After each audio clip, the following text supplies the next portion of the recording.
இது எங்களுக்கு அல்டர்னேட்டிவ் ஃபோர்ஸாக தமிழ்நாட்டில் ஒரு கட்சி கிடையாது. எதிர்கட்சி அங்கீகரிக்கப்பட்ட அண்ணா திமுக. அந்த கட்சியில இருக்கிறவர்களுடைய பேர் எடப்பாடி பழனிசாமி. அவரை முதலமைச்சர் ஆக்குவதற்கு முன்வந்தவர். சிறைக்கு போகும் பொழுது அவரை முதலமைச்சராக முடிசூட்டி பார்த்தவர் சசிகலா அம்மையார். அந்த சசிகலா அம்மையாரை சிறைக்கு போனதற்கு பிறகு அவரை முதலமைச்சராக மூட்டி பார்த்த அவரையே கட்சியை விட்டு நீக்கிவிட்டார். என் பெருமைக்குரியவர்களே, அந்த அம்மையார் கதறி அழுகிறார். ஒருவனை முதலமைச்சராக முடிசூட்டி பார்த்து அவன் என் தலையிலேயே கை வைக்கிறேன் என்று அவர் கதறுகிற சத்தம் என் காதுக்கு கேட்கிறது. ஓடிக்கொண்டிருக்கிறது ஒரு வேட்டை நாய், ஊர்ந்து கொண்டிருக்கிறது ஒரு பாம்பு. இந்த வேட்டை நாய் அந்த பாம்பை எப்படியாவது கடித்து தின்றுவிட வேண்டும் என்று வேட்டை நாய் அதை துரத்துகிறது. பாம்பு பயந்து வேகமாக ஊர்ந்து போகிறது.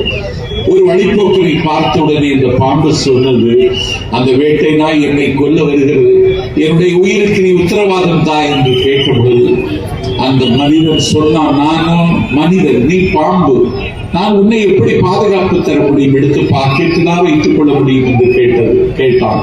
இல்லை, நீ குந்தி உட்கார்ந்து கொள், உன் ஆசன வழியாக ஏறி நான் உட்கார்ந்து விடுகிறேன் என்று சொல்லி அந்த பாம்பை பாதுகாக்க வேண்டும், அதற்கு உயிர் பிச்சை கொடுக்க வேண்டும் என்று அந்த வழிபோகன் குந்தி உட்கார்ந்தான்.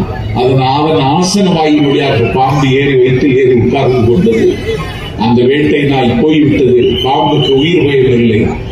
ஆனால் இவனுக்கு வயிறு வலிக்க ஆரம்பித்து விட்டது. பாம்பு வயிற்றில் இருப்பதால் அவன் பாம்பிடத்தில் சொன்னான், எனக்கு வலிக்கிறது, என்னாலே தாங்கிக் கொள்ள முடியாத வலி, தயவு செய்து வெளியேறிவிடு என்று பாம்பிடத்தில் சொன்ன பொழுது அந்த பாம்பு சொன்னதான், இந்த இடம் ரொம்ப கம்ஃபர்டாக இருக்கிறது, நான் இங்கேயே இருந்து கொள்ளுகிறேன் என்று சொன்ன பாம்புக்கும் இந்த எடப்பாடி பழனிசாமிக்கு ஏதாவது வித்தியாசம் இருக்கிறதா?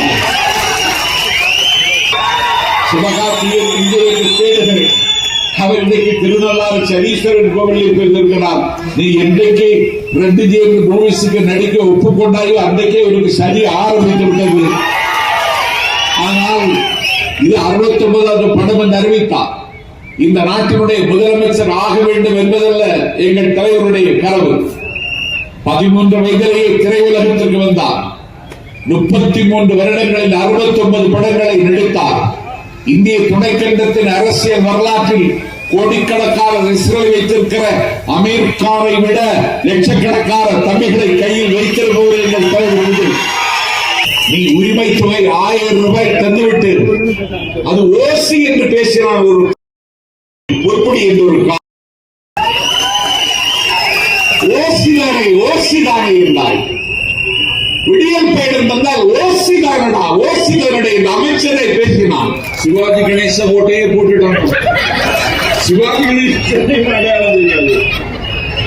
கணேச ஓட்டையே போட்டுட்டான். சிவாஜி கணேசன் டி நகர்ல புரோக்கர் ரோட்ல மத்தியானம் நல்ல கறி வச்சு சாப்பிட்டுட்டு நல்ல உண்டு உறங்கி மாலையில ஒரு 4 மணிக்கு ஒரு காஃபி குடிச்சிட்டு வாக்கு போட போலான்னு சொல்லி சிகரெட் அப்படி இழுத்துட்டு கண்டசா கார்ல ஏறி இறங்கி வாக்குச்சாவடிக்கு வருகிற பொழுது வானம் பொழிகிறது, பூமி விளைகிறது, உனக்கு எதற்கு தர வேண்டும் கிறிஸ்தி?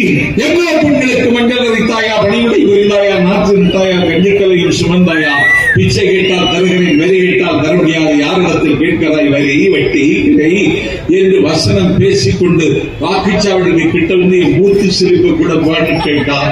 பூத்து சிரிப்பு உங்க பேர் என்ன கேட்டால கணேசங்கிற பேர்ல ஏற்கனவே போட்டுட்டு போயிட்டா வீடு போட்டாங்க. சிவாஜி கணேசன் ஓட்டையும் போட்டாங்க.